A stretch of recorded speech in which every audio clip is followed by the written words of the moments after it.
Jesú er málið fyrir mennina. Með honum gerist maðurinn árvökull og tekur enga óþarf áhættu. Að því liti til er það rétt þegar menn segja að Jesú sé besta slysavörn sjómanna. Trúin gerir að verkum að öll aðgæsla eykst. Hve margir vantrúaðir hafa ekki gripið til hrópsins á háska stund.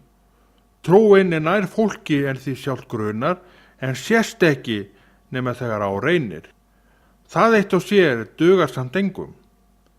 Maður gangi því alla leið og taki við nafninu í sannleika. Þær stundir koma upp að maðurinn hrópar sitt neyðarhóp með alla bjargi bannaðar og öll sund lokuð, hvort sem er í hennu sýnilega eða andlega. En vantrúin getur ekki verið örugg með sitt harna eins og gerist hjá manni sem þegar hefur sagt sitt já og hefur heilagan anda. Játun mannsins við nafninu Jesú ræður úrslitum í svo mörgum. Ekki bara eilífa lífið sem eftirleiðis er gull tryggt, líka kemur að hjálpinni, já, í hinnu daglega sem eftirleiðis er fólki víst á sama hátt og nýr dagu rennur upp að morgni. Hugsanlega fær vantrúin svar frá hæðum, einvörðingu þá vegna þess að Guð er góður. Gulltrygg er nú þó ekki nema maðurinn stígi fyrst skrefin og þiggi hjálpina sem Jesú kom með niður til jarðarinnar. Hann sagði við hann: barni mitt, þú ert alltaf hjá mér og allt mitt er þitt. Ég bið fyrir þeim, ég bið ekki fyrir heiminum, heldur fyrir þeim sem þú gefið mér.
Sjómenn hafa verið til í þessu landi frá upphafi byggðar og eru ásamt bændum og kaupmönnum svo stétt sem telst hiklaust til elstu vinnandi stétta á Íslandi.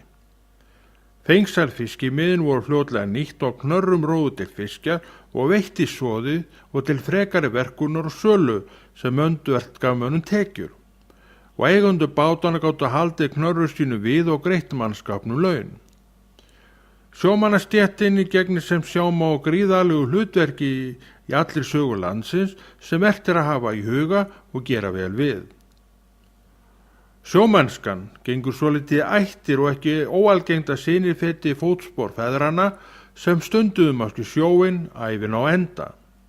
Áhrifin heima hafa að segja og mönnur rennur blóðu til skildunar og sjórinn verður áleitlegu kostur að ekkert annað kemur til greina hjá hluta manna. Og að menn bergja svo á þessu og stunda sjómennsku, hvort sem er stutt eða lengi. Miðin upp í landgrunnið er hinn sömu og forföðurni brúkuðu. Fiskurinn sækir á sín svæði til að hrygna og þar bíða eftir þeim net og alls konar önnu veiðafæri sem tekur sína sneið úr þessum stofnum og nýtir á meðan hann er enn á svæðinu. Og svo kemur ördeiða og ekki annað ræði en að færa sig til og leggja á nýmið sem hugsanlega hefur fisk að geyma. Allt hefðbundið og vanafast. Sjómenn fyrir tíma lögðu gríðarlega merkilega þátt til kristninnar í landinu með sjóferðabæninni sem stundu var í aldir í hvert sinn sem far fór á sjó. Þetta er vel hægt að skilja þegar hort er út á bylgjótt hafið og aldan brotnar á klettum og æðir langt upp á ströndina með krafti sem ekkert var staðist né heldur stöðvað. Þá auðvelt að gera sig grein fyrir eigin vanmætti með einungis þunnar fjalir í kringum sig sem eiga að skila manninum heilum á húfi í land. Tollurinn sem hafið tók í grúa mannslífa kendi mönnum sína leksíu og sjóferðabænin hélt velli í sjómannastétt framundir miðja 20. öld en lagðist þá af.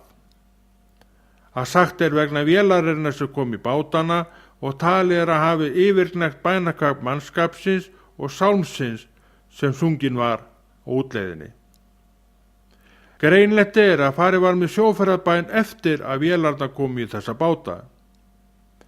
En hávaðinn frá þeim gerði að verkum að menn heyrðu ekki lengur hverri í öðrum og bænin í þessu formi hvarf með tímanum, sem vitaskuld miður.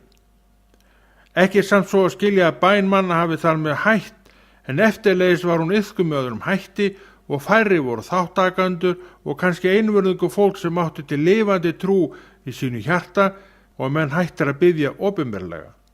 Eins og vel má segja að sjóferðabænin hafi verið sem framfóru fyrir opnum tjöldum og feimnislaust. Allt afskaplega merkilegt.